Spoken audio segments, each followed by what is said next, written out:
কেন্দ্রীয় বাহিনীতে চাকরি দেওয়ার নাম করে টাকা তুলেছিলেন, সেই টাকা ফেরাতে না পেরে সাজিয়ে ফেলেছিলেন গোটা একটা নাটক। শরীরে নিজেই তৈরি করেছিলেন গুলির ক্ষত অবধি। এমনই চাঞ্চল্যকর অভিযোগ উঠেছে দক্ষিণ 24 পরগনার মগরাহাটের এক ব্যবসায়ীর বিরুদ্ধে। যদিও শেষ অবধি এসব কিছুই কাজে আসেনি, পুলিশি তদন্তে ধরা পড়ে গেছে সবটাই। ভোজ্য তেলের ব্যবসায়ী অশোক ছাতুই সোমবার রাতে দাবি করেন তাকে গুলি করে ব্যাগে থাকা 7 লক্ষ টাকা লুট করে পালায় অজ্ঞাত পরিচয় দুষ্কৃতীরা।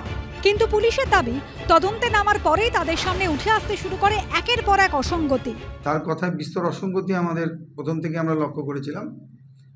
সেই মতো আমরা কার কাছ থেকে উনি টাকা ধার নিয়েছেন এরকম সমস্তগুলো তথ্যগুলো পাই। আমরা তদন্ত করার পরে যেটা পাই যে আদৌ এই ভদ্রলোকের কাছ থেকে 7 লক্ষ টাকা যে সময় চুরি করা যাওয়ার কথা উনি দাবি করেছেন সেটা হয়নি।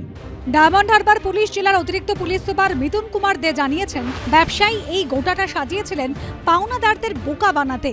চাকরি দেওয়ার নাম করে কিছু সেন্ট্রাল ফোর্সেসে যেমন যে চাকরিগুলো হয় সেটা করার নাম করে ও কিছু এলাকা থেকে টাকা পয়সা তোলে। কিছু লোকের ওর নাম নিয়েছে যে এরা চাকরিটা করিয়ে দেবে বলে টাকাটা নিয়েছিল। তো ও ডিফল্টার হয়ে গেছিলো এবং ওর কাছে বাড়িতে প্রচুর পাওনাদারেরা আসতো, সেটা ওর ফ্যামিলি মেম্বাররাও সেটা স্বীকার করেছে।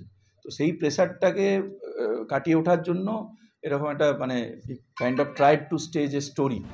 এমনকি পুলিশ জানিয়েছে ব্যবসায়ী শরীরে যে গুলির ক্ষত সেটাও সম্ভবত তার নিজেরই তৈরি করা।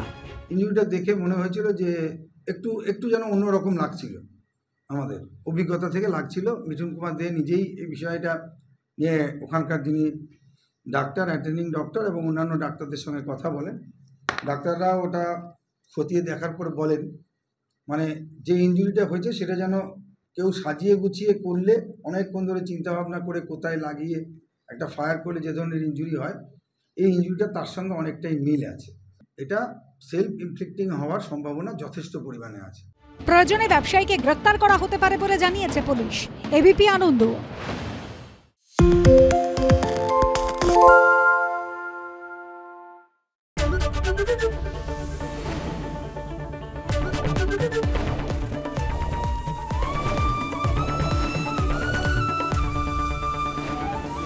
এবিপি আনন্দ, এগিয়ে থাকে, এগিয়ে রাখে।